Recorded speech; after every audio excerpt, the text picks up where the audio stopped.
My name is Megawati Octaviani. I'm from group 4. So now we will explain about Lexeme Formation further afield.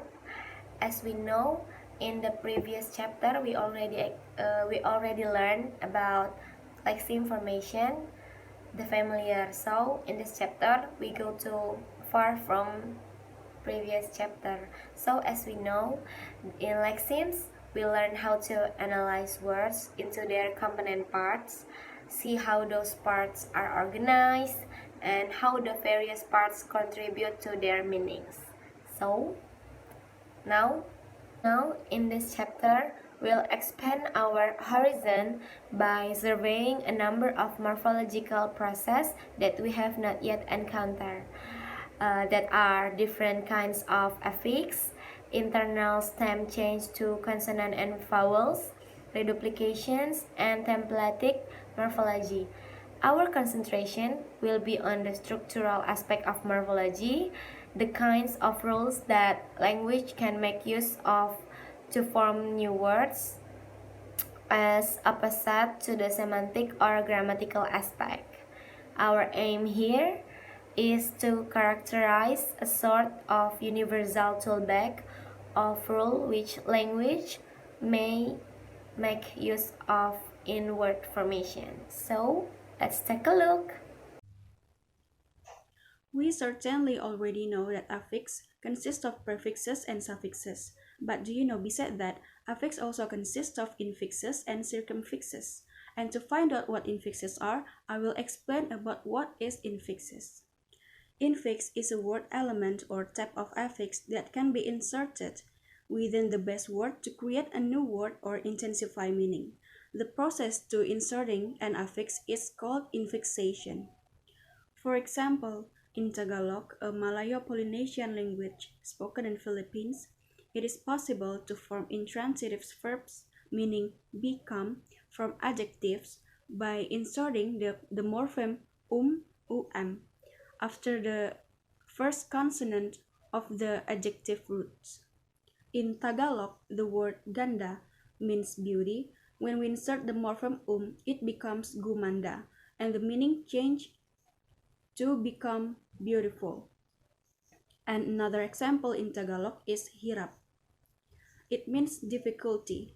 When we insert the morpheme it becomes humirap, and the meaning change to become difficult. So, what about infixation in English? English doesn't use very many infixes, but that doesn't mean they don't exist in English. Other languages use infixes very effectively in their language to change the meaning or grammar of words, but English doesn't use them very often. The most common type of infix in English is expletive or taboo words that people often use in colloquial language. The only words that can be inserted in this way are those which show extra emotions. Hence, they are swear words used within exclamations, such as in American English, I'm sorry, like fucking, goddamn, friggin', and freaking.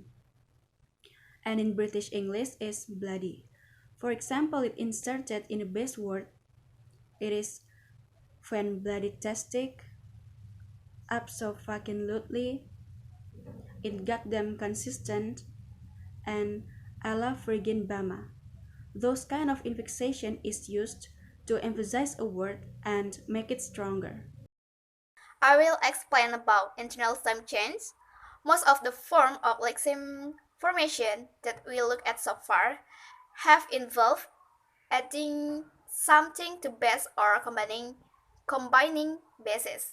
Some language, however, have a means of Lexeme formation that involve changing the quality of an internal vowel or consonant of a base, root, or stem.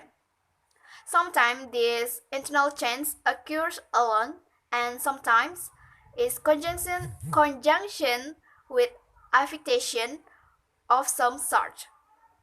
Such a process are called internal stem change or aporphany.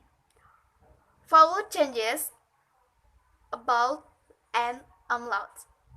For example, I will give some words where internal vowels change. In Manchu, haha means it's man, hehe it's woman. Ama is father, and ame is mother. Amelia is cat, Emily is hen. In Manchu, in forming the female equivalent of a male noun, big vowels become front vowels. Umlaut is an assimilation process where the ending influence on the stem, while upload is eventually based on sound reduction. Thank you. In German, Bruder, it means brother, become Brotherlin, and Frau, it means woman, become Fraulin. In German, when certain suffix like the diminutive line are added to the stem vowel becomes a front vowel. Historical, this fronting was how phonetical process the occur when a following suffix itself contain a front vowel. This process is called umlaut. Over time, the front vowels were lost in some suffix or become back vowels, as is the case with the diminutive suffix line. I will explain about reduplication. Reduplication is a morphological process in which the root or stem of a word or even the whole word is repeated exactly or with slight change. Reduplication is used in inflection to convey a grammatical function such as plurality, intensification, and else. And reduplication have three types like exact, rhyming, and a blood. And exact is like baby words are often exact reduplication, but there are other in common parlance. For example, like blah blah, bling bling, and boo boo. And then rhyming, it is also considered reduplication when the second half of the word rhymes with the first. Product names are often formed this way. It's like abracadabra, business, and boogie woody. And then this is about ablout. Ablout is a linguistic term for word that change form by shifting a vowel. This may be the most common way to form reduplication. Praise Finder points out that most of that's for no noun reason begin with a short I sound like break, tit tap, tick tock, and crash.